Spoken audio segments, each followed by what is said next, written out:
Hello class, I am going to be doing the PowerPoint for Chapter 1, Orientation of the Human Body.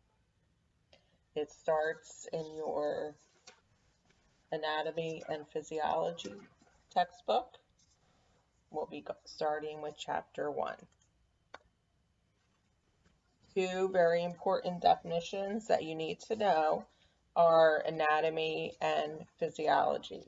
Anatomy is the study of the structures of the body, and physiology is the study of how the body actually functions. So the structures would be the bones, things like that, and the physiology would be how they actually work.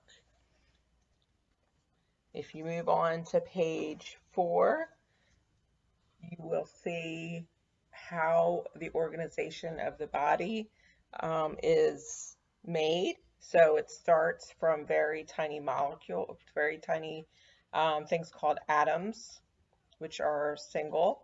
And then the atoms group together to form what's called a molecule. And this is all within one cell. The molecules then combine to create what are called organelles. Organelles are kind of like, if you want to consider mini organs within a cell. Okay, they're within a cell, not within the body. The organelles then form a cell. Cells form tissues. Tissues form organs. Here we go on the next slide. We're still on page 6 in the, page 4 in the textbook. So organs, again, make organ systems. And then when you have a combination of organ systems, then that's when you, it generates a human organism. Okay, the body consists of 11 different organ systems. So this chapter is a review of all 11, and over the course we will review each system individually. Okay, the organs of each system contribute to a particular function, and then some organs belong to more than one system. Okay, so one organ may have more than one function, so it belongs to more than one organ system. The first system that we're going to look at is the integumentary system. The integumentary system consists of hair, skin, and nails. Now throughout this lecture I have videos incorporated to give you a little bit more information about each system. This is the first video.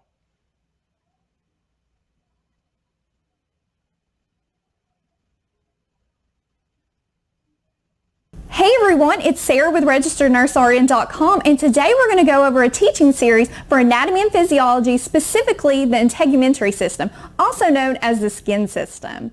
In this video, I'm going to go over some things you may see on your anatomy and physiology exam. I'm going to cover the function of the skin layers. I'm going to go over the function of the appendages of the skin and the sensory organs. Then afterwards, we're going to take a little short quiz, and I highly encourage you to visit my website, RegisteredNurseRN.com, and take the other part of the quiz that goes along with this video, because chances are you'll see some of those questions on your exam coming up, and I want you to be as prepared as possible for the exam. So let's get started. First, let's talk a little bit about the skin. The skin and its appendages make up what's called the integumentary system. The skin is an organ, it's not a tissue, that performs a vital function for our body. Some of the functions it performs are controls our body temperature, protects us from UV radiation from the sun, and other environmental hazards. Also, we have sensors in our skin that help protect us by making us more aware of our environment. For instance, say that we're fixing to touch something hot. Our sensors in our skin sense that and allow us to pull our hand back before we become really badly burned. So our skin is an awesome organ. Now let's talk about the two distinct layers of the skin. You have two distinct layers. You have first the top layer, which is the epidermis. Then you have the second layer, which is the dermis. The epidermis is the superficial layer, so it's the one on the top. The next is a dermis layer, which is a fibrous connective tissue that is just below the epidermis. Now, you have a layer below the dermis that's called the hypodermis. The hypodermis is not part of the integumentary system, but it's included in any diagram you may see or you look at. It's just a little fatty layer underneath the dermis that helps keep our body warm. But that's really important. So remember, the hypodermis is there. It's a fatty layer, but it's not part of the integumentary system. Now let's go over this diagram behind me of all the appendages and sensory organs, and I'm going to go over the function of each. So if you want, take some notes. Here is a basic drawing of a skin layer, and we're going to go over these. Now when we go into the integumentary system, we will get more detailed about the different layers, but I just wanted to give you a brief introduction into the integumentary system. If you would like, I'm going to post this PowerPoint without the narrative that I'm doing with it if you want to watch the full video to get more information. But again, we'll be going into more detail when we get to the integumentary system. Okay, the next system is the skeletal system. This consists of bones, cartilage, and ligaments. And all of these systems can be seen on page 5 and page 6.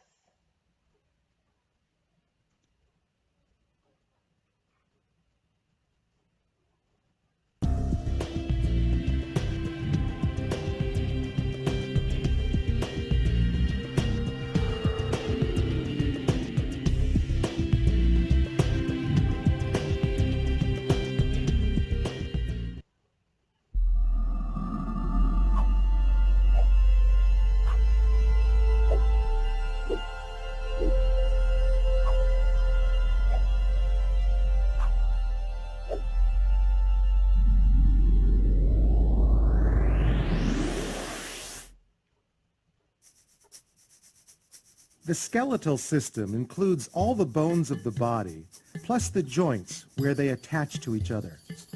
Our skeleton protects our internal organs, provides a framework or scaffolding that allows us to stand upright and move, stores minerals that our body needs to function properly, and produces blood cells. Our muscles, pulling this way or that way on our bones, produce movement. And without the protection of our skeleton, even a simple bump on the head or chest could injure vital internal organs. Pound for pound, the bones of the skeletal system are stronger than steel.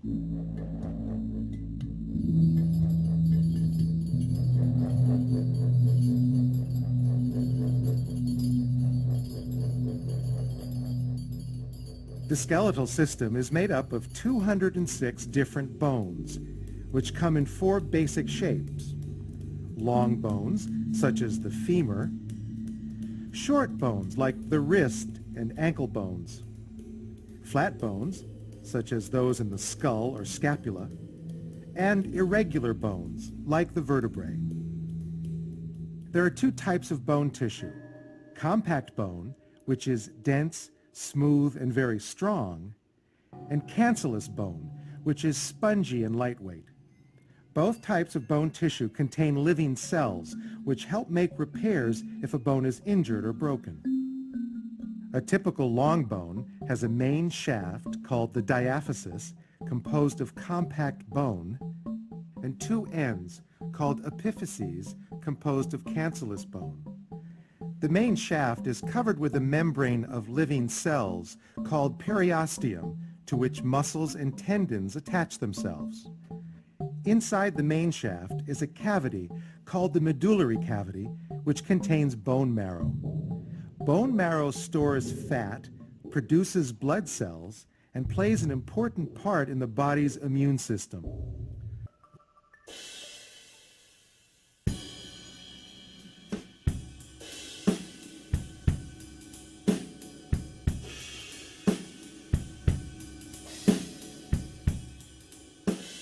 The skeletal system is divided into two divisions: the axial skeleton, which consists of bones that form the longitudinal axis of the body, and the appendicular skeleton, which consists of bones that are appended to the axial skeleton. The axial skeleton includes 80 bones comprising the skull, vertebral column, and thorax.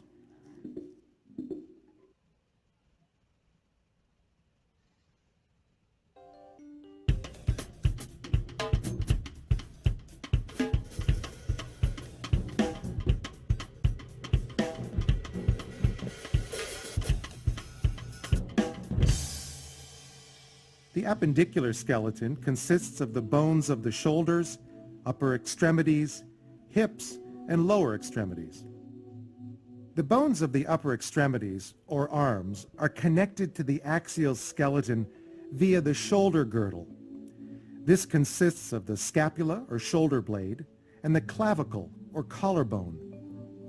The arm itself is composed of the humerus, or upper arm, and the radius and ulna of the forearm, plus the wrist and hand, which consist of 27 separate bones. Because of this large number of small bones, our hands are capable of more movement than any other part of our body.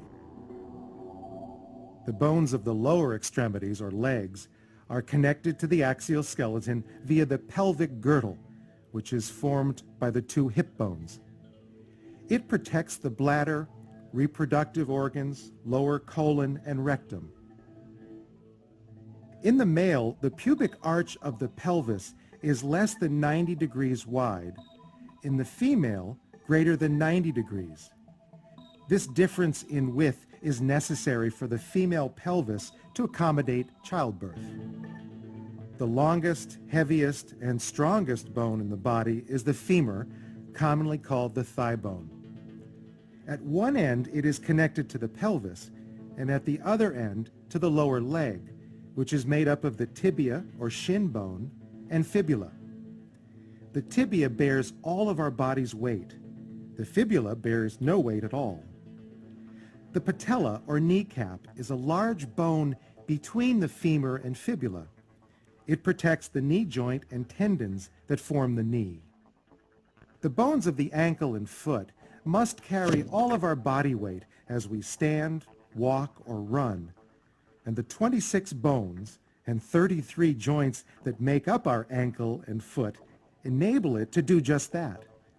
The entire skeletal system of an average adult weighs less than 10 kilograms. If you attempted to replace this with a steel skeleton that was just as strong, it would weigh 400 kilograms and still would not have the resilience of bone or the ability to repair itself. Harder than reinforced concrete, lighter than stainless steel, able to repair itself, bone is the near perfect material to provide the framework for the human body.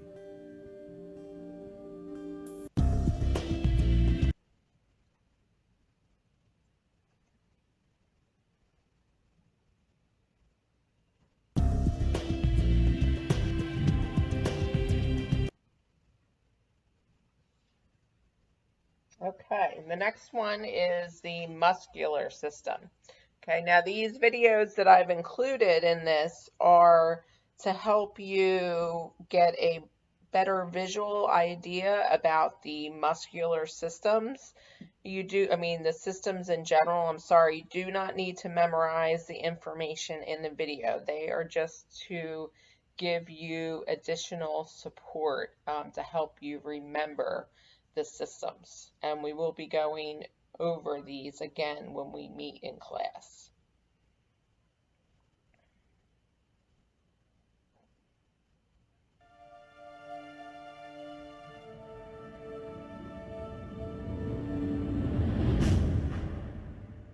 The muscular system is made up of over 600 muscles.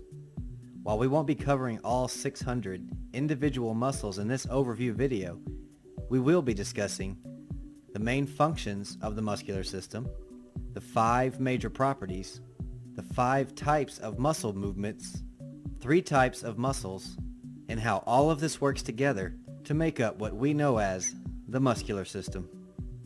The primary purpose for the muscular system is to provide movement for the body. Now these muscles receive their ability to move through the nervous system. There are 5 major properties to the muscular system. Number 1, muscles are excitable or irritable. This means that they are capable of receiving stimulation and responding to stimulation from the nerves. 2, they are contractible. After receiving stimulation, they are capable of contracting or shortening. Being extensible means a muscle can be stretched without damage by the application of force. With elasticity, a muscle is able to return to its original resting shape and length after being extended or contracted. The muscular system is adaptable in that it can be changed in response to how it is used. For example, a muscle will enlarge or undergo hypertrophy with increased work. But on the other hand, it can go into atrophy or waste away if deprived of work. Now, let's look at the 5 types of muscle movements. Number 1, adduction. Adduction is the moving of a body part toward the midline of the body. Abduction is moving a body part away from the body. Flexion means bending a joint to decrease the angle between 2 bones or 2 body parts. Extension is straightening and extending of the joint to increase the angle between 2 bones or body parts. And lastly, rotation involves moving a body part around an axis. The muscular system is divided into 3 main types of muscles, and each of these types can be moved by one of 2 ways, either voluntary or involuntary. The cardiac muscle is an involuntary muscle, meaning it operates without any conscious control. These muscles form the walls of the heart and contracts to circulate the blood. The visceral or smooth muscles are also considered involuntary. These muscles are found in organs or organ systems such as the digestive or respiratory system. And the third type of muscle is the skeletal muscle. These are what we typically think of when talking about muscles. These muscles attach to the skeleton and provide the skeleton with the ability to move. The skeletal muscles are classified as voluntary. This is because we have to make a conscious effort or decision to make them move. Although muscles obviously make up the muscle system, there are still some supportive structures that we need to look at that are also a necessary part of the system. Tendons and fascia are important supportive structures for the skeletal muscles. Simply put, tendons are what attach a muscle to a bone, and fascia connects muscles to other muscles. Tendons and fascia work together with muscles, which create the muscular system necessary for movement. While not technically part of the same system, the nervous system is intrinsically connected to the muscular system of the body. It is essential to the voluntary skeletal muscles. If the communication from the nervous system is severed from the skeletal muscles will not be able to produce movement for the body. The body is now in a state of paralysis. This is known as quadriplegia. The only organ that is not directly dependent upon the nervous system is the cardiac or heart muscle. Now there is so much more to discuss about the muscular system, but that's as far as we'll go in this introductory video. After watching this video, you should at least have a basic understanding of what makes up the muscular system, its properties, and functions. For a more in-depth study of Okay, the next system is called the lymphatic system. Okay, you may have heard of lymph nodes. Okay, generally you think of lymph nodes being under your chin, under your armpits. Okay, the lymphatic vessels, the lymph, the thymus, the spleen, which you probably all have heard of, and the tonsils. So these are all organs that are inside the lymphatic system.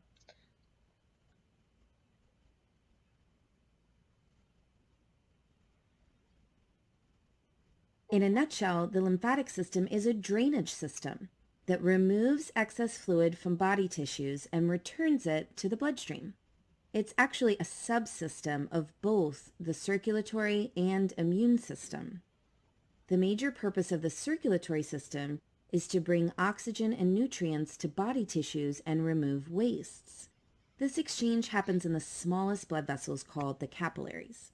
Blood plasma containing nutrients moves out of capillaries at the arterial end of capillary beds, while tissue fluid containing wastes reabsorbs back in at the venous end. However, not all of the fluid is drawn back to the bloodstream at this point. About 15% of it is left in the tissues and would cause swelling if accumulated. This is where the lymphatic system comes into play. It picks up the excess fluid and returns it to the circulatory system. Unlike the blood circulatory system, which is a closed loop, the lymphatic system is a one-direction, open-ended network of vessels. Lymphatic vessels begin as lymphatic capillaries made of overlapping endothelial cells. The overlapping flaps function as a one-way valve. When fluid accumulates in the tissue, interstitial pressure increases, pushing the flaps inward, opening the gaps between cells, allowing fluid to flow in. As pressure inside the capillary increases, the endothelial cells are pressed outward, closing the gaps, thus preventing backflow.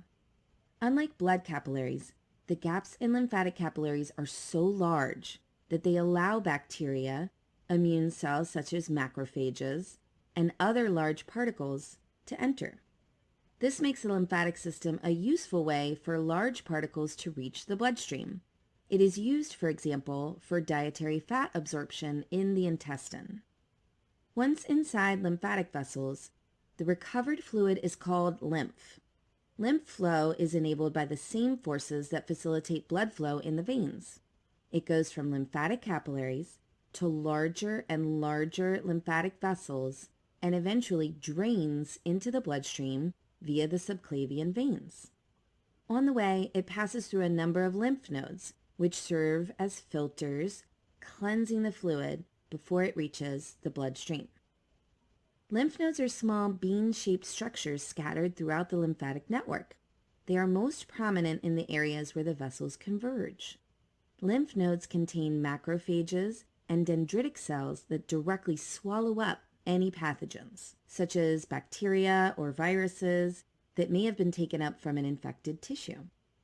They also contain lymphocytes, T cells and B cells, which are involved in adaptive immune response, a process that produces activated lymphocytes and antibodies specific to the invading pathogen. These are then carried by the lymph to the bloodstream to be distributed wherever they are needed. The lymphatic system also includes lymphoid organs. Primary lymphoid organs, the thymus and bone marrow, are the sites of lymphocyte production, maturation, and selection. Selection is the process in which lymphocytes learn to distinguish between self and non-self, so they can recognize and destroy pathogens without attacking the body's own cells. Mature lymphocytes then leave the primary for the secondary lymphoid organs, the lymph nodes, spleen, and lymphoid nodules, where they encounter pathogens and become activated. Thank you for watching. If you like our videos, be sure to check out our new Patreon page.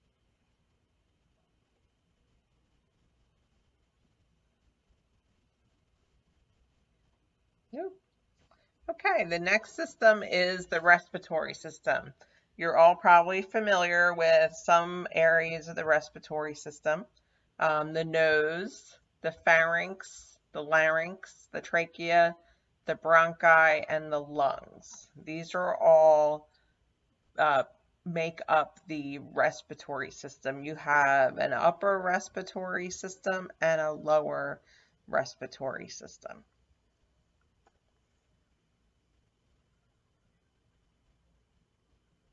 Hey everyone, it's Sarah with RegisteredNurseRN.com, and in this video I'm going to be going over lung anatomy and the physiology of gas exchange. This video is part of an NCLEX review series over respiratory disorders, so be sure to check out those other videos in this series.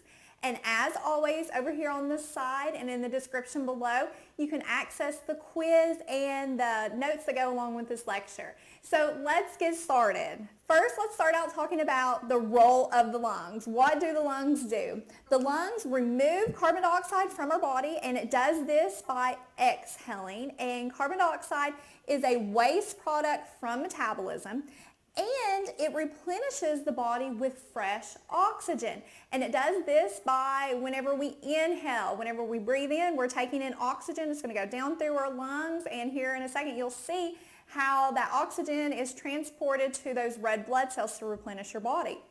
And another thing to remember is that your heart and lungs work together to make this gas exchange happen, because what your heart does is it drains all that used up blood that your body has used, which is unoxygenated. It pumps it to the lungs, which will take it through the pulmonary artery to the lungs to get oxygenated. Then the pulmonary vein will drain that oxygenated blood back from the lungs, and it will pump that fresh blood that your body needs with oxygen in it. So your heart and your lungs go together. Now let's look at the anatomy of the lungs up close. Okay, air that you inhale with oxygen will enter in through your nose and through your mouth, and it will go down through your upper respiratory system, which will include your nasal cavities, down through your larynx, and here's your thyroid cartilage, and then there's your cricoid cartilage, and then it will enter down through the lower respiratory system, which includes your trachea, and the trachea will branch off into the bronchus at the carina, this cartilage triangular area. And you will have your primary bronchi, which is your right and left bronchus. And the bronchus enter into the lungs at the hilum. Also, what enters into your lungs at the hilum are your pulmonary arteries and your pulmonary veins, which are from the heart, because remember, the heart and the lungs work together. So the pulmonary artery will deliver blood to the lungs to get oxygenated because it carries unoxygenated blood. Then gas exchange will occur in the alveolar sacs and the alveoli, and it will drain that fresh oxygenated blood back through the pulmonary artery, and the heart will pump that oxygenated blood through the aorta, and it will go to the tissues in the body and replenish it with fresh oxygen. Okay, that was just a short overview of the different areas of the respiratory system. Okay, the urinary system, which again you guys are probably familiar with, are the kidneys, the ureter, urinary bladder, and urethra. Okay, so that consists of the urinary system.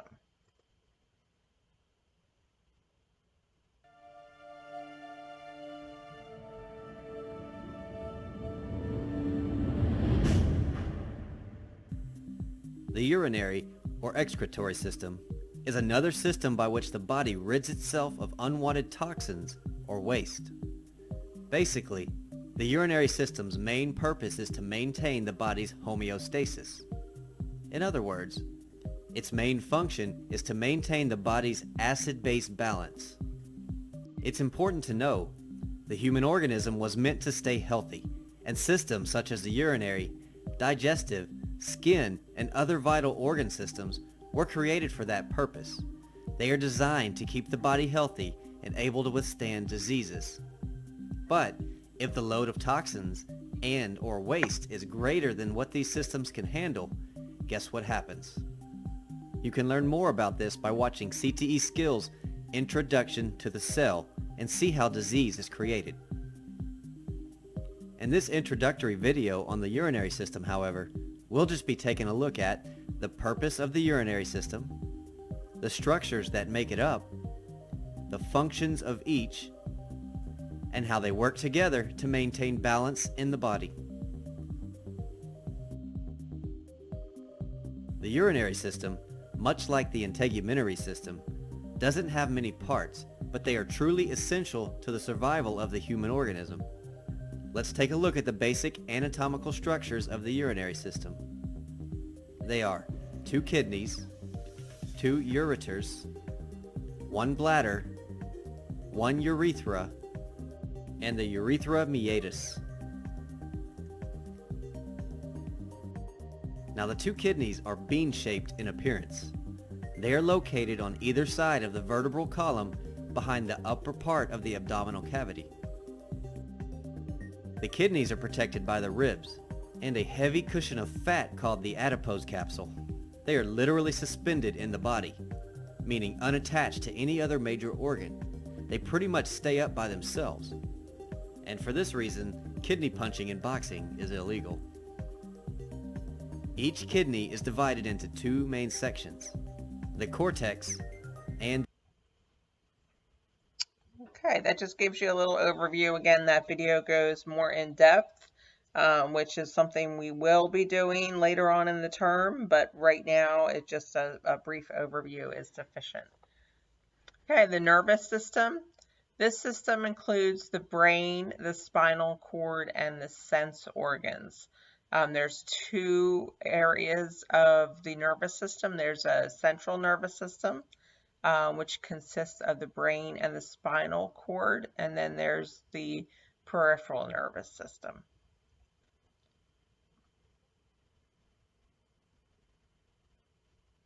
Welcome to our lesson on the nervous system. In this video, we will give a general overview of the nervous system, including its purpose, functions, and basic structure. Great, so let's begin.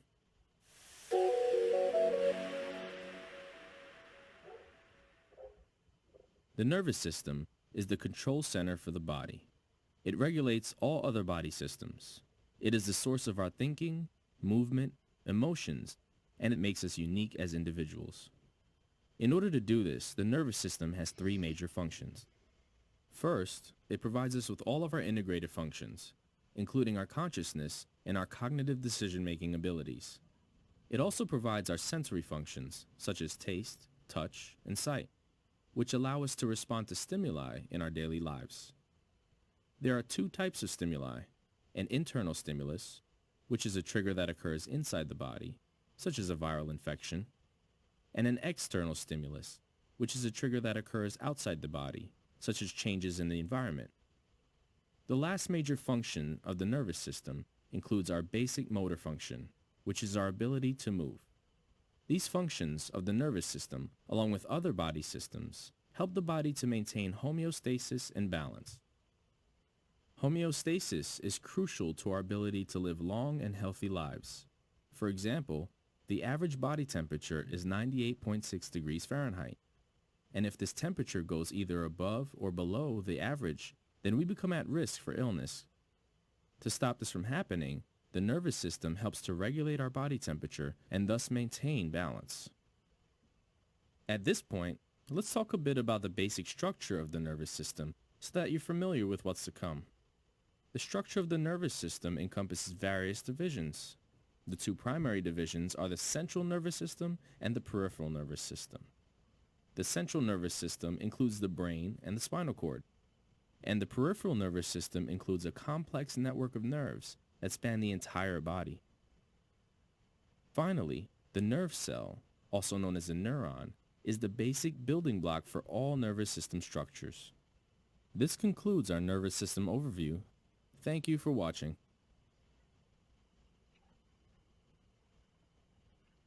Okay, we only have a few more systems to go over. The next one is the endocrine system. The endocrine system consists of the pituitary gland, the adrenal glands, the pancreas, the thyroid, the parathyroids, and other organs.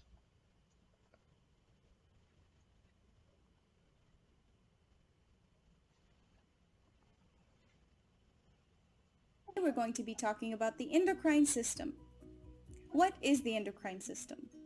First of all, endo refers to inside.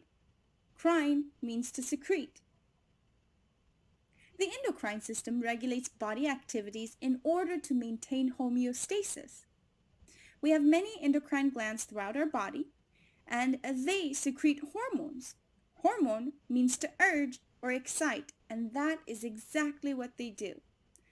Hormones control when an adolescent starts puberty and how they feel during the process.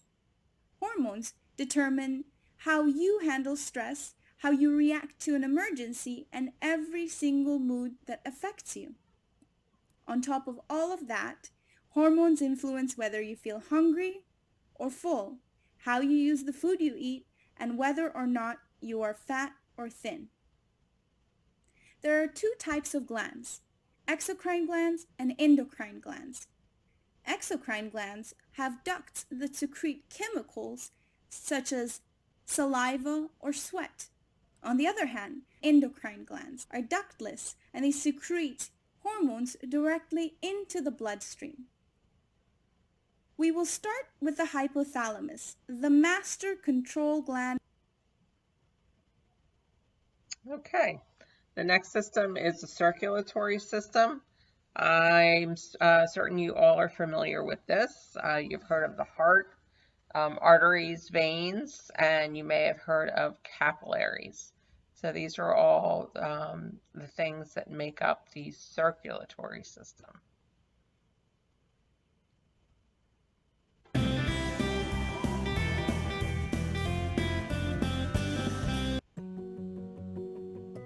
Hello friends! Welcome to a new Happy Learning video. Today, we're going to learn about the circulatory system of the human body. The main function of the circulatory system is to carry through the blood the nutrients to the cells of our body. It is formed by the heart, arteries and veins, and its proper functioning is essential for us to have good health. I have a curiosity. Do you know how much all of the arteries and veins would measure together, put in single file? They would measure 96,000 kilometers, which would be equivalent to almost 2.5 laps of the Earth. It's incredible, right? The heart has the main role in making sure that the blood travels around the body. With its 100,000 pulsations per day, it ensures that blood circulates throughout our body, allowing it to distribute oxygen and nutrients into our cells. We're going to start a journey through the circulatory system so we can understand it much better. The journey of blood begins in the heart. With the pulsations of the heart, the blood comes out through one of the greatest highways of the circulatory system, called the aorta. From that moment, blood flows through our body through many veins. During this trip, the blood is delivering oxygen and nutrients to the cells through the capillaries. It reaches the neck, head, and brain through one side. From there, the blood continues to flow into our arms, then through the aorta, around the thorax and abdomen, and finally reaching both of our legs. As this trip is circular, that is to say, it has no end, the blood starts the trip back to the heart to regain nutrients and oxygen. The blood that returns from the lower part of the body flows through the inferior vena cava. The one that returns from the arms and head travels through the superior. Okay, again, the videos go into a little bit more detail than we need to discuss right now, but I will be including this PowerPoint without the narrative as well if anybody wants to review them on your own. The digestive system, again, you're probably familiar with this. Stomach, small and large intestines, esophagus, liver, mouth, and pancreas make up the digestive system.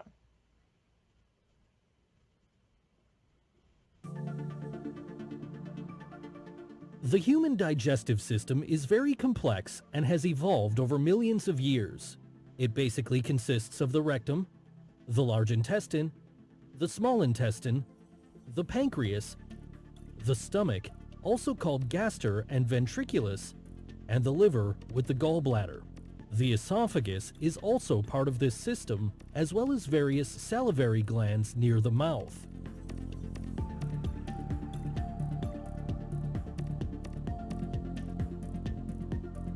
First, the food is broken up in the mouth by the teeth and then mixed with saliva with the help of the salivary glands.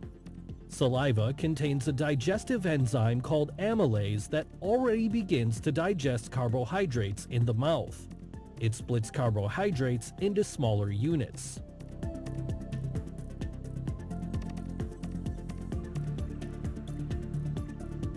The ball-like mixture of food with saliva, also known as bolus, is pushed into the throat by the tongue, and finally into the esophagus, which propels the bolus to the stomach.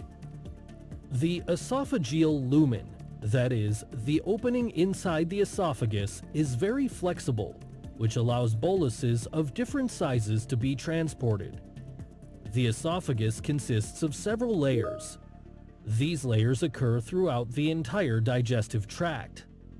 The two outer muscle layers are responsible for peristalsis. Through these two muscles, the bolus can be transported from the mouth to the stomach, even if the person is standing on his head.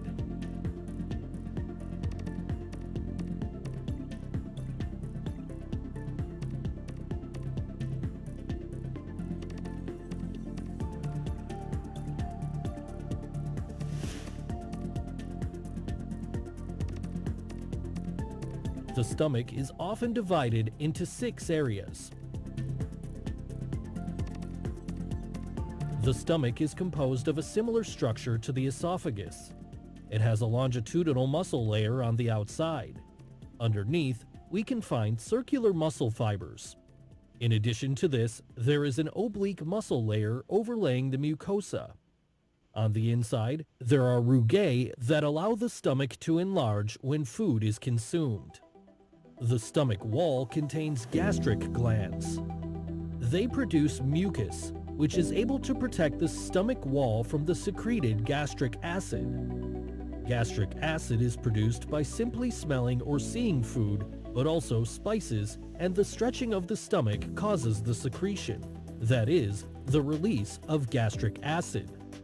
About 1 to 2 liters of gastric juice are produced per day. Since the esophagus does not have a protective mucus layer like the stomach and esophagus are separated by a sphincter. It relaxes when a bolus is pushed from the esophagus into the stomach and then contracts to prevent acid and food from going back up. Gastric juice consists, among other things, of hydrochloric acid, the enzyme pepsin, the intrinsic factor, and lipase for the digestion of fat.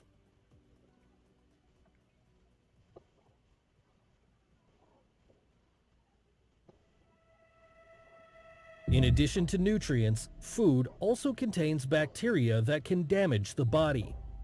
The components of hydrochloric acid are able to destroy harmful bacteria.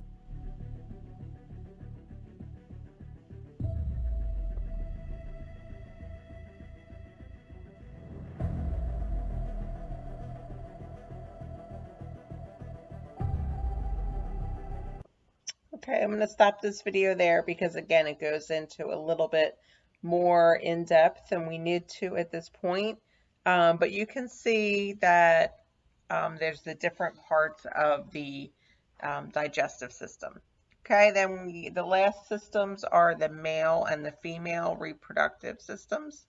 The males consist of the testes, the vas deferens, the prostate, seminal vesicles, and the penis. And the female reproductive system consists of the ovaries, the fallopian tubes, the uterus, the vagina, and the breasts.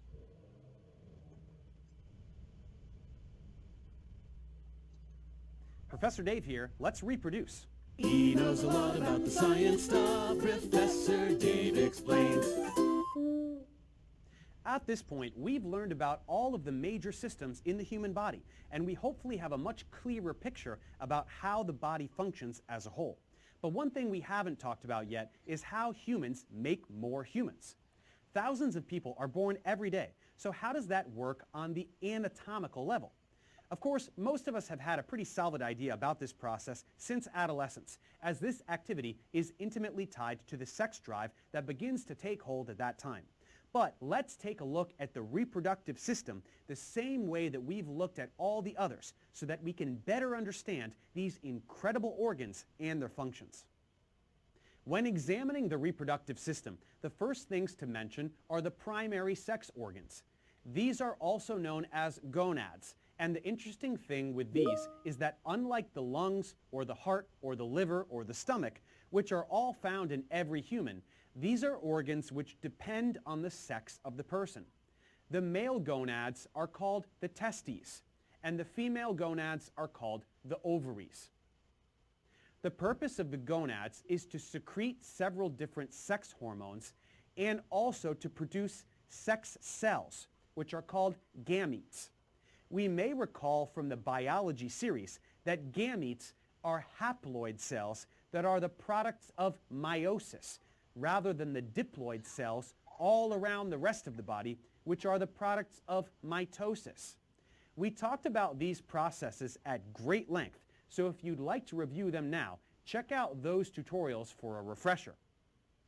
Otherwise, as we recall, the gametes produced in males are sperm cells, and the gametes produced in females are egg cells. And when a sperm and an egg meet as the result of sexual intercourse, fertilization can result, which leads to a zygote, embryonic development, and eventually the birth of a new human being. But the primary sex organs are not the only components of the reproductive system, so there is lots more to discuss. There are also accessory reproductive organs. These include a number of ducts and glands, as well as the external genitalia. Since the reproductive system is the only system that varies dramatically between males and females, it is best to examine each separately, so let's start with the male reproductive system. As we said, the primary sex organ in males is the testes, which is where testosterone is produced, and these are housed in a sac of skin called the scrotum, which is divided by a midline called a septum. It is here that sperm are produced, which may seem like a vulnerable place to store this critical asset, but the lower temperature external to the body is ideal for sperm production. Each testis is surrounded by the tunica albuginea, followed by the tunica vaginalis. Inside, the testis is divided into lobules, which contain coiled seminiferous tubules, and these are where sperm is made. The ejaculatory duct, and eventually moving into the urethra, just like urine at the end of the urinary system. In doing so, it leaves the penis, which is a copulatory organ whose purpose is to deliver sperm into the female reproductive tract, and together with the scrotum, these make up the external genitalia of a male. The penis contains 3 cylindrical shafts of erectile tissue, each covered by dense fibrous connective tissue. The erectile tissue is spongy, containing smooth muscle and vascular spaces, and when these spaces fill up with blood during sexual... I'm just going through to give you a little bit more information, but not all the details. Oh. Now let's move on to the female reproductive system, which is quite a bit more involved. As we mentioned, the female gonads are called ovaries. Here, the female gametes are produced, which are egg cells, or ova, as well as the sex hormones estrogen and progesterone. In addition, there are accessory ducts, which are the uterine tubes and the uterus. There is also... Okay. That's just a, like I said before, short overview of that particular system. So those are all of the systems I know it was a lot of information, a lot of videos, but again, there's 11 systems to review. The information you need to know for the test is the name of the systems and what is included in each system. So each system has a block next to it in the book, so that's the information you need to know.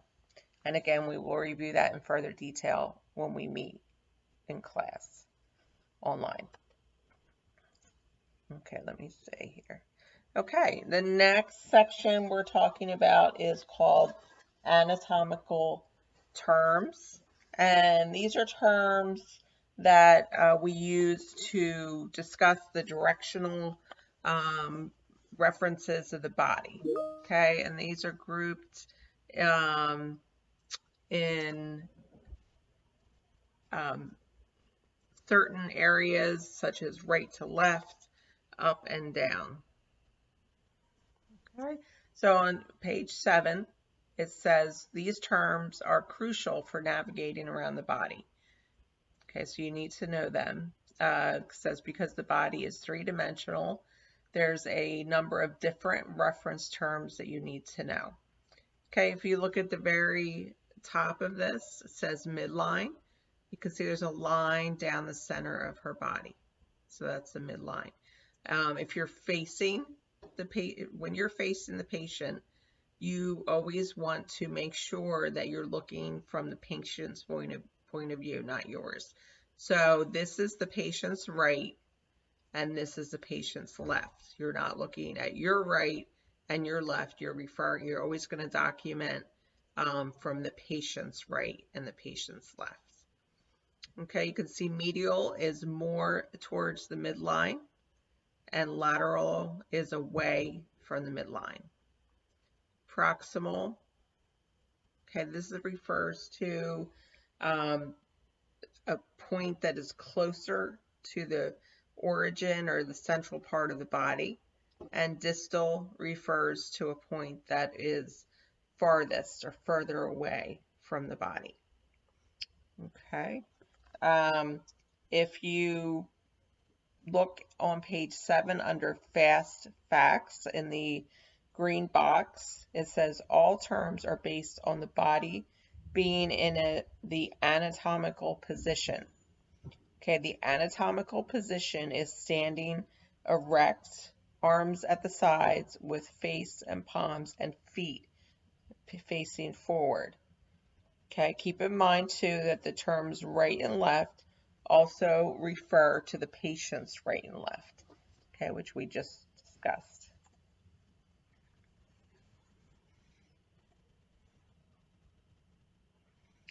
Okay, the next section is to the right on the bottom on page 7. These are also terms you need to know.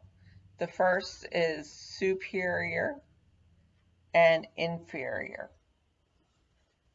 Okay, so superior is above and inferior is below. And then you have the anterior or the ventral. This is the side, and the posterior or the dorsal.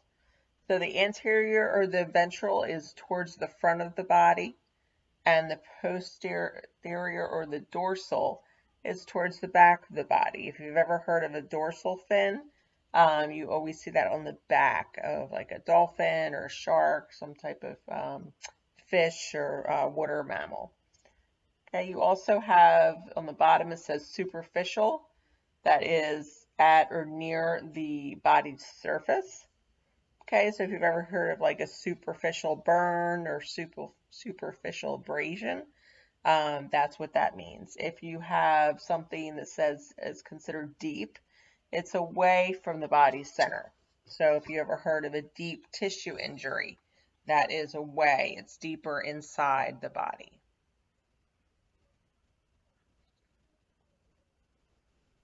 When you take anatomy and physiology, you're going to have to learn about the anatomical position as well as some basic directional terms. They may seem complicated at first, but they're super easy to learn, and I'm going to give you some tips for remembering them. First, let's talk about the anatomical position. It is a standing position with the head facing forward, the arms to the side, with the palms facing forward and the fingers extended and the thumbs pointing away from the body. The feet are spaced slightly apart with the toes pointing forward. And the anatomical position is pretty simple to learn. If you just look at the picture, maybe practice it yourself a few times, you'll probably get it. But a way I remember it is I kind of picture someone walking out into a parking lot and they see someone spray painting graffiti on their car and they're just like, dude, what are you doing to my car? And that's basically the anatomical position. Now it's really important for you to learn the anatomical position for a few different reasons. First of all, this is the standard perspective that everyone is going to use when they're referring to anatomy or the directional terms. So for example, let's say someone has a wound on the anterior side of their forearm. You don't have to guess which way their arm is twisted or which perspective someone's using. Everything is going to be from the perspective of the anatomical position. And this is the anterior side in the anatomical position, so you know that the anterior side of the forearm is always going to be the front side of their forearm. This is always going to be the left hand. This is always going to be the right hand, and so forth. Next, anatomy is definitely one of those courses where the concepts continue to build on themselves as you progress. So for example, if you learn now that superior means toward the head or above and inferior means away from the head or below, it's going to help you out when you study the heart a few chapters later and see the superior vena cava and the inferior vena cava. You're going to know that one's above and one's below. And then finally, if you are a health science major and plan to become a nurse or doctor, then you are going to be using these directional terms in the anatomical position when you document and things like that. Now here's an important tip for learning the directional terms. They are usually grouped in pairs of opposites. So if you can learn the meaning of at least one of the directional terms in each pair, you can easily remember the meaning of the opposing directional term. Let's take a look at the first pair of our directional terms. We have superior, also called cranial, which means toward the head end of the body, or higher or above. And you can remember this easily because the head of a company is your superior at work. He or she holds a higher position than you do, so they are above you in authority. And inferior means just the opposite. This term is also sometimes called caudal, and it means away from the head or lower or under or below. An inferior product has a lower quality material compared to the other product. So let's apply these terms to the body. My eyes are superior to my nose is superior to my mouth is superior to my neck is superior to my chest is superior to my navel, or you could say it the other way. You could say my navel is inferior to my chest is inferior to my neck is inferior to my eyes, and so on. The next pair of directional terms relate to the front or back of the body structure. Anterior, also called ventral, means front of or in the front. Your abdominal muscles are on the anterior side, and the easy way to remember that, abs are anterior. The word ventral literally means belly, by the way. Now your posterior or dorsal is going to be just the opposite. It means the back of or behind or on the back. And this is easy to remember because the posterior is another word for your rear end, which is on your backside. So on an exam, you might see a question asking you something like this. The sternum is blank to the spine. Well, you would know that the sternum is anterior to the spine. It is in front of the spine. Or you could say that the abdominal muscles are anterior to your intestines. Or you could say that the spine is posterior to your abdominal muscles, or that your heart is posterior to your pectoral or chest muscles, and so on. Next, we have distal and proximal, which relate to the attachment point or origin of a structure to your body, such as your arms and legs attaching to your trunk. Distal means away from or farthest from the attachment point of the structure. You literally go the distance with distal. And proximal is the opposite of distal. It means closest to or nearest the point of origin of the structure, such as your limb in relation to your trunk. And just think of the word approximately, and you'll remember that it means close to the insertion point of the trunk relative to the other object you're referring to. Now, people sometimes get confused on these two directional terms, so let me give you a couple points to help you keep in mind. First of all, it's talking primarily about the limbs, so your arms and your legs. That's what you're talking about when you're talking proximal and distal. Second of all, it's referring to the attachment point. Okay, so the point where the arm attaches to the trunk or the leg attaches to the hip and so forth. So distal is going to be distant, proximal is going to be closest to this attachment point, and an easy way to remember this is to take your hand, make it into the shape of a gun, and remember this phrase. The pistil is distal to the upper arm. So if you remember that, it'll keep you straight. So let's go over a few examples. In the anatomical position, my phalanges or fingers would be distal to the carpals. The carpals would be distal to my elbow.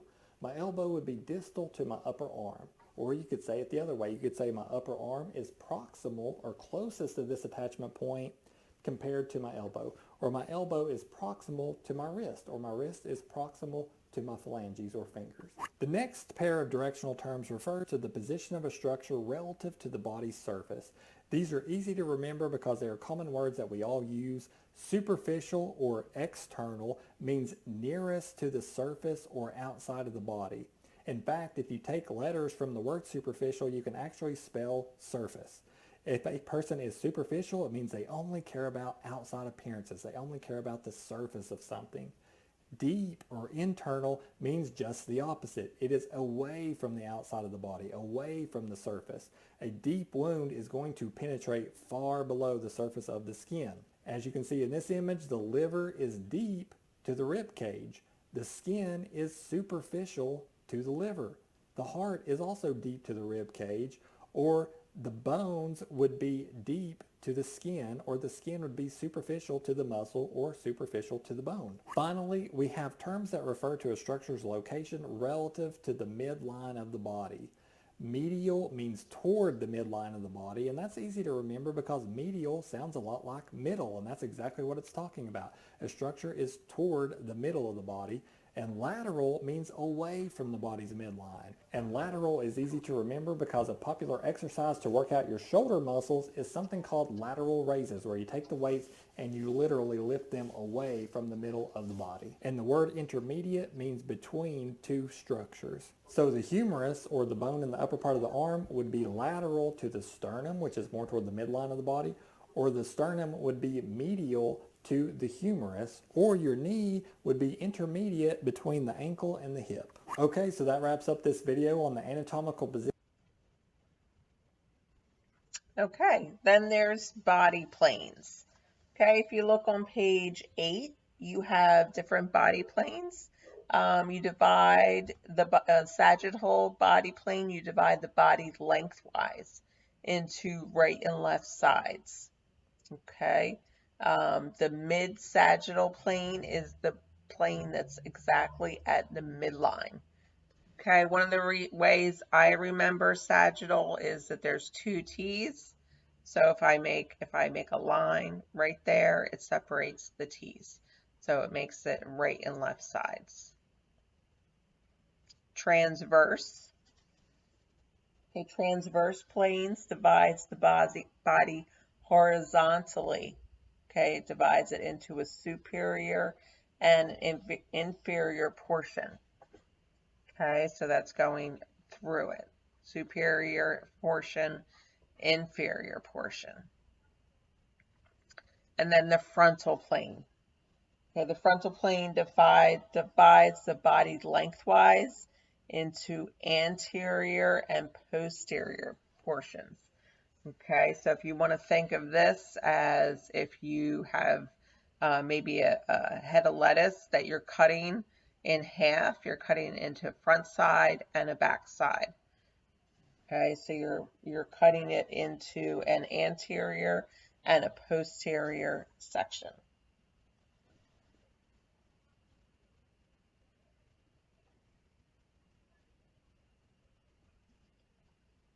In anatomy and physiology, the body planes and sections help us understand the different ways in which the body can be viewed when cut into sections.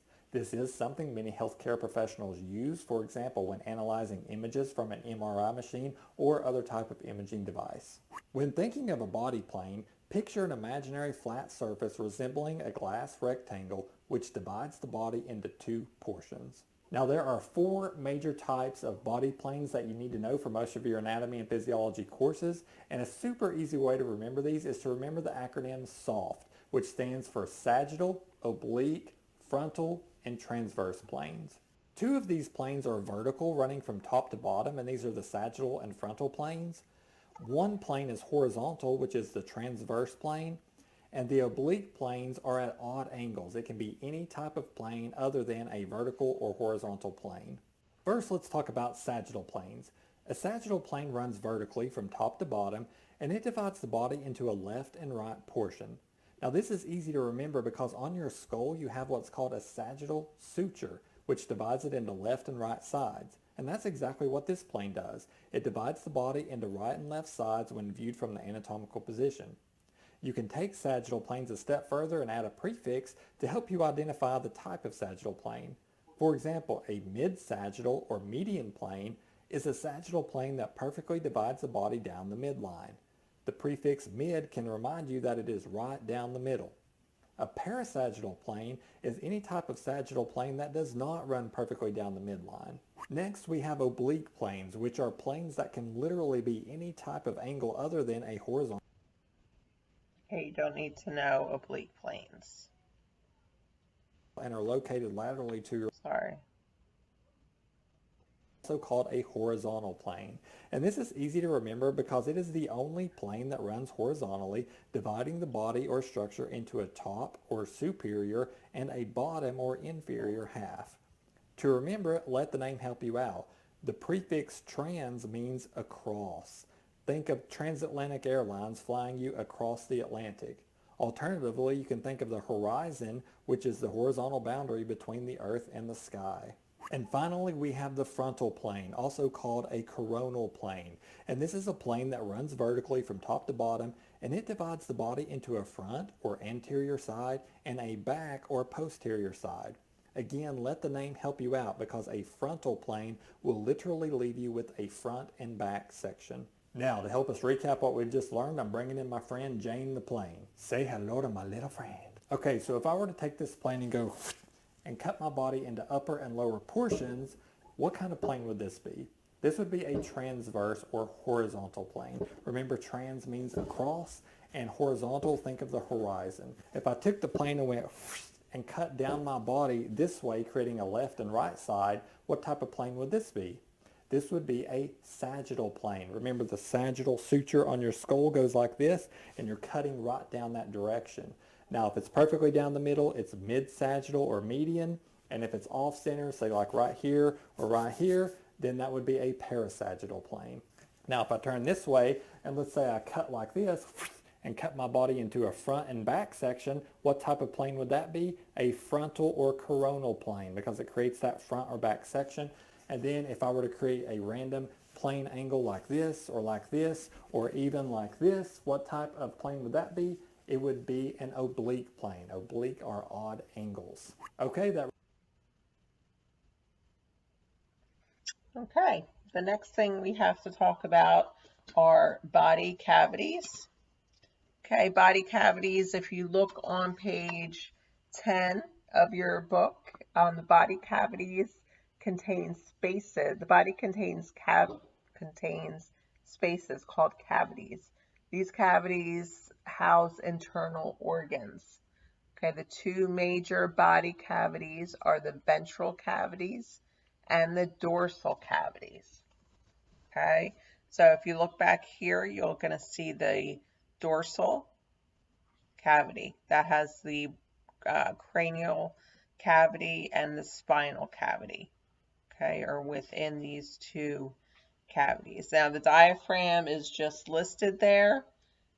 It's not it's not an actual cavity. It's just showing you where the diaphragm is. So the dorsal cavity is contains the cranial cavity and the spinal cavity. Then the thoracic or the ventral cavity contains the thoracic cavity and the abdominopelvic cavity. Okay, so you have the thoracic cavity and the abdominopelvic, which contains the abdominal cavity and the pelvic cavity. Okay, so again, these are in your book on page 10. If you look, there is a chart at the bottom that explains the ventral and the dorsal cavities in a little bit more depth. Okay. This is also another picture of the cavities. This is the thoracic cavity. Okay, and then this is the abdominopelvic cavity, which has the abdominal cavity and the pelvic cavity. Okay, the thoracic cavity has the mediastinum and the pleural cavity. Okay, pleural meaning lungs. Excuse me.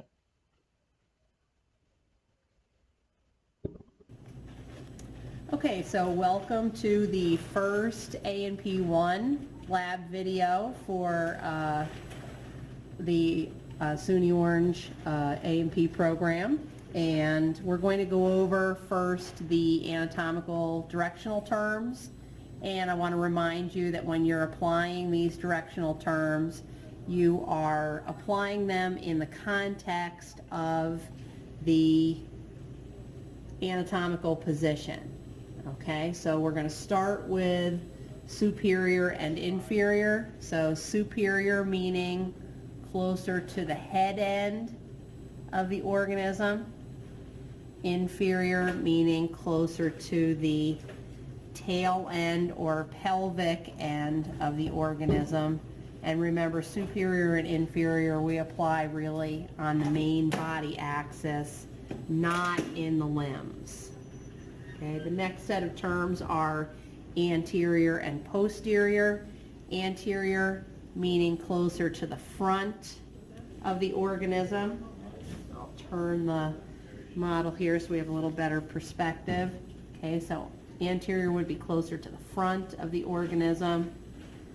The opposite, posterior, would be closer to the back of the organism. And remember that in humans, anterior means the same thing as ventral, belly side, and posterior means the same thing as dorsal, backside. Okay?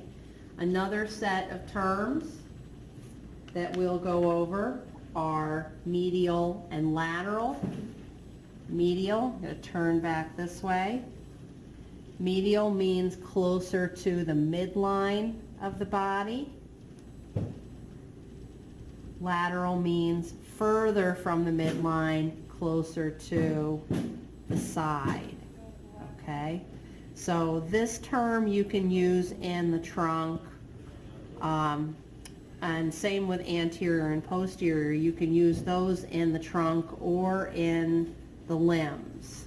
Okay, so just to take the upper limb here, what little of it we have, you have an anterior surface of the upper limb, you have a medial surface of the upper limb, you have a lateral surface of the upper limb, and you have a posterior surface of the upper limb.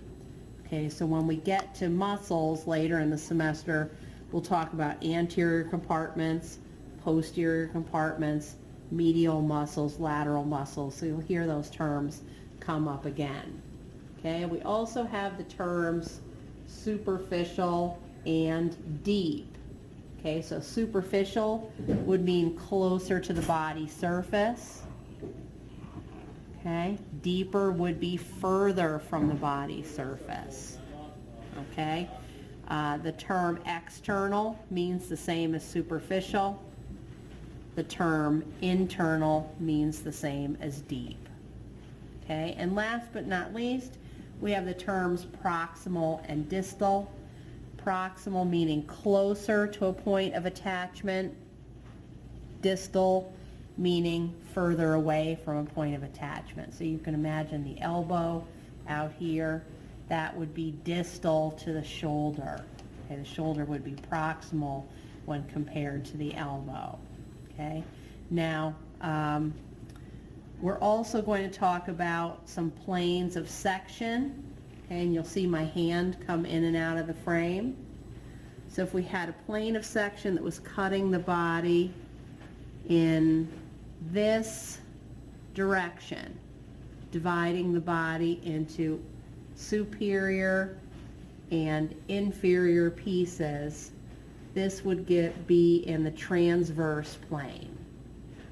Okay, if we had a section dividing the body coming in this way, so it was dividing the body, I should change my perspective here. So we're coming in this way, and we're dividing the body into anterior and posterior pieces.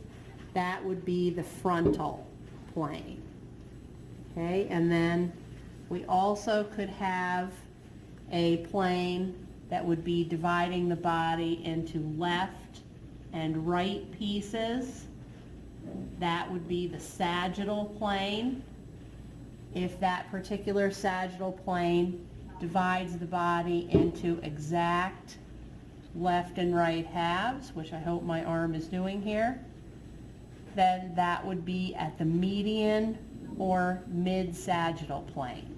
Okay, and remember, the median or mid-sagittal plane is a special type of sagittal section. Okay, so it would be parallel to all of the regular sagittal sections that you would have on either side. Okay. Now, because the organs have been removed from this specimen, we can see the body cavities very well here. Okay, so remember that we have two sets of body cavities. First, we have the dorsal body cavity. Okay, the dorsal body cavity is the location where we find the components of the central nervous system. Okay, so the superior part of the dorsal body cavity is the cranial cavity. You can see part of the cranial cavity in here, and the brain would be in the cranial cavity. The other portion of the dorsal body cavity is the vertebral cavity, would be inside the vertebrae here, and you can see part of where that cavity should be right in this section. Okay, so the dorsal body cavity divided into the cranial cavity and the vertebral cavity. Okay, now as we turn our model around again, we have a nice view of the ventral body cavity here. Okay, and the ventral body cavity can be divided into two subdivisions: the thoracic cavity and the abdominopelvic cavity. Okay, the thoracic cavity can be further subdivided into the superior mediastinum, which would be about right here. You can see that the trachea, the primary bronchi, superior vena cava, aorta are all in here. The esophagus is in here as well. Okay, and it passes through posterior to the heart. Okay, so the superior mediastinum right here, that's one subdivision. Then we would have the pericardial cavity here, also in a medial position. The pericardial cavity is the space that surrounds our friend the heart. And then we would have two pleural cavities, one on each side of the body. Each of these would house one of the lungs. Okay? As we go past the muscular diaphragm, we get to the abdominopelvic cavity, and the abdominopelvic cavity can be subdivided into its two main subdivisions: the abdominal cavity, which is here, okay, and all the digestive organs that were in there have been removed. We'll look at those again in the next segment. And this big depression here inside the hip bones, the space within the hip bones and the sacrum, this is the pelvic cavity. Okay, and you can see the urinary bladder is in here, and in females, the reproductive organs would all be in here as well.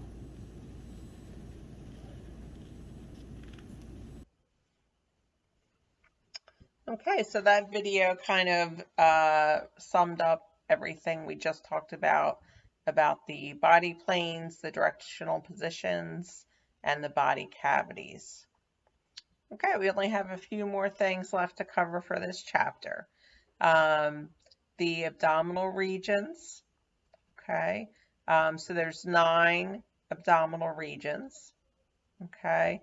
We're going to focus on the different quadrants, and when we get into the digestive system, we'll go into the 9 abdominal regions in a little bit more detail.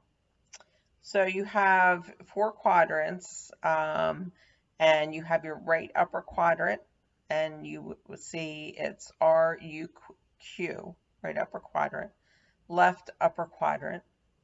You have your right lower quadrant and left lower quadrant. As a nurse, when you're doing your nursing assessment, you're going to start at the right lower, when you listen with the stethoscope, you'll start with the right lower quadrant, move up to the right upper quadrant, over to the left upper quadrant, and down to the left lower quadrant. So that's a sequence that you need to follow when you're doing an abdominal assessment, when you're listening to someone's abdomen. Okay, I'm going to skip this video because it goes into a little bit too much detail. But again, you can watch that on your own if you're interested. Okay, homeostasis. Homeostasis is a state of dynamic equilibrium of the internal and environment of the body. So that's the entire goal of the human body, is to maintain homeostasis. So if you look on page 12, it discusses homeostasis.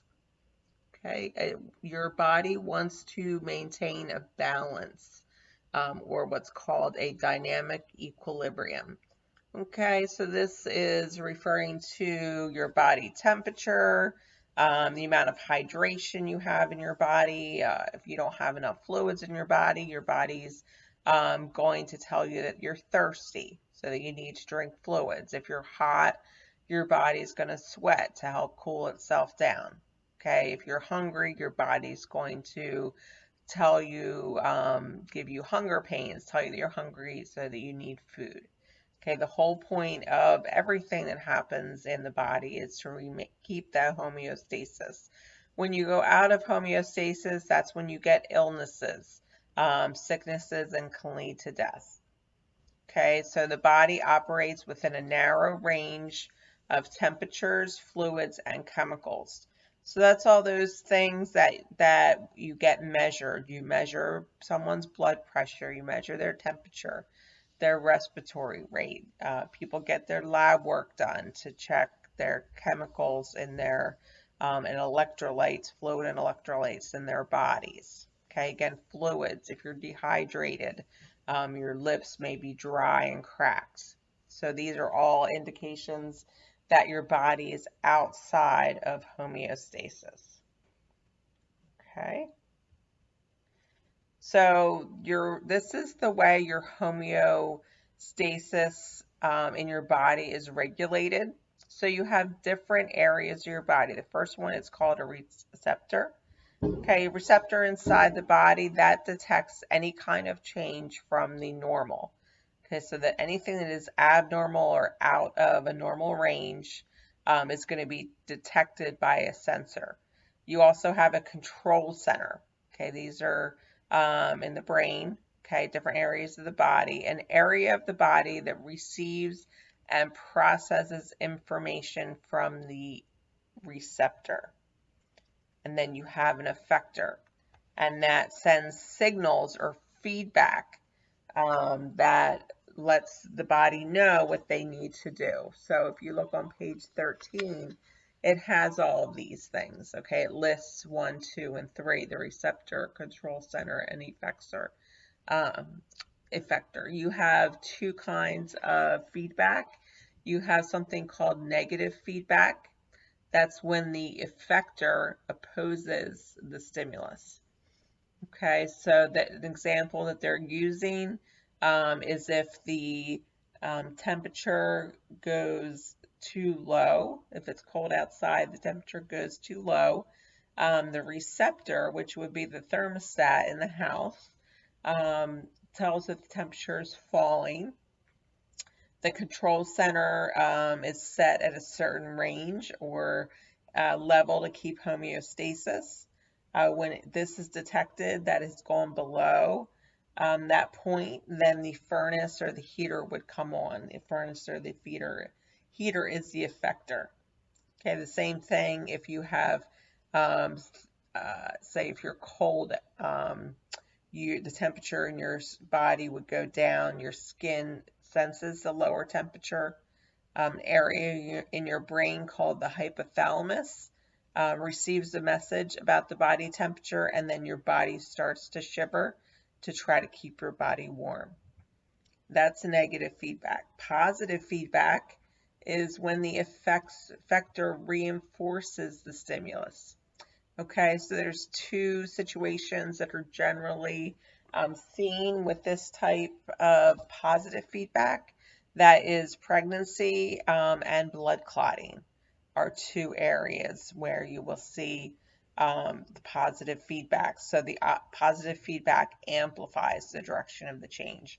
So again, with pregnancy or with labor, when a woman goes into labor, the contractions, everything is going to continue to occur and magnify until you ultimately have the delivery of the child.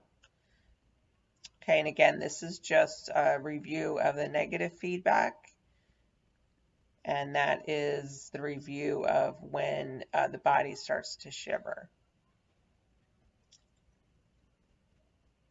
Welcome back to BOGO Biology. This is 5-Minute Bio, where we discuss a key concept in 5 minutes or less. Today's topic is homeostasis. Homeostasis is a dynamic equilibrium or balance which is actively regulated to maintain a variable at a constant level. In biology, homeostasis is often related to an internal balance within a cell or an organism because so many creatures have a very narrow range of conditions in which they can survive. Two examples of homeostasis that you are probably familiar with yourself are body temperature and blood glucose level. The human body has an ideal temperature of about 98.6 degrees Fahrenheit or about 37 degrees Celsius. If the human body gets too hot or too cold, the proteins and chemical reactions that are crucial for making our bodies work will not function properly. If the problem is not fixed, there is a distinct risk of tissue or even organism death. Blood glucose level is also a common example of homeostasis, although it may be one that you are less familiar with. Your body needs sugar in order to run the process of cellular respiration and provide energy for your cells. There is an ideal amount of sugar to have in one's blood, which is about 90 to 120 milligrams per deciliter. Having the wrong amount of sugar in one's blood can have serious consequences, particularly if your blood sugar dips too low. While skipping a meal might cause someone to be irritable or have low energy, having blood sugar that is severely below normal can cause coma and even death. Before we move on, see if you can think of other examples of homeostasis, and also think about the consequences of deviating from a set point for too long. Hopefully you figured out that prolonged deviation from an ideal set of conditions can cause both cell, tissue, and organism death. Maintaining homeostasis often requires that an organism have an internal environment that is different from its external environment. Barriers between internal and external environments allow the organism to maintain an internal environment despite what's going on in the external environment. A great example of this is the cell membrane. Organisms, including humans, use something called a feedback loop to help maintain homeostasis. Feedback loops are broken into 3 parts: the stimulus, the sensor, and the response. Let's start with this loop over here on the left. Imagine that it's a very hot day and the individual's body temperature is rising. The rising temperature is the stimulus. The stimulus is then detected by the sensor located within the individual's brain. In humans, a temperature change would be detected by the hypothalamus, but obviously Homer Simpson's brain is a little bit different. Because high temperatures can cause cell death, the body then goes into action to bring its core temperature down. Blood vessels will dilate, allowing heat to radiate outwards, and the person will also begin to sweat in order to decrease their body temperature via evaporative cooling. Hopefully the effect of these steps will be enough to bring the person's overall body temperature back down to normal. This phenomenon is called a negative feedback loop, not because it's bad, but because it helps to make the situation less extreme. See if you can figure out what would happen on the right-hand side of the loop when the temperature got too cold rather than too hot. Ideally, if your body temperature gets too cold, you begin to shiver after detecting the decreased temperature in your hypothalamus. The shivering generates heat, which should bring your body temperature back up. Positive feedbacks are pretty rare in nature because they tend to make a situation more extreme. However, we do have two examples here, the clotting of blood and the increase in uterine contractions during labor. Both passive and active transport can be used to help maintain homeostasis. In passive transport, such as osmosis and diffusion, particles flow from an area of high concentration to an area of low concentration and can very effectively fill a space. If deviation from a set point has been detected, ATP can be spent in order to pump particles against the concentration gradient and restore homeostasis. A few key concepts to remember. First, homeostasis is a desirable state of equilibrium. Generally, maintaining homeostasis in biology also means maintaining ideal survival conditions. Most organisms use negative feedback loops to maintain this state of homeostasis. Finally, we also use passive and active transport in order to maintain this desirable state of equilibrium. That's it for today. As always, make sure to cite your sources. Okay, that's the end of chapter 1. And I will be updating for the following chapter.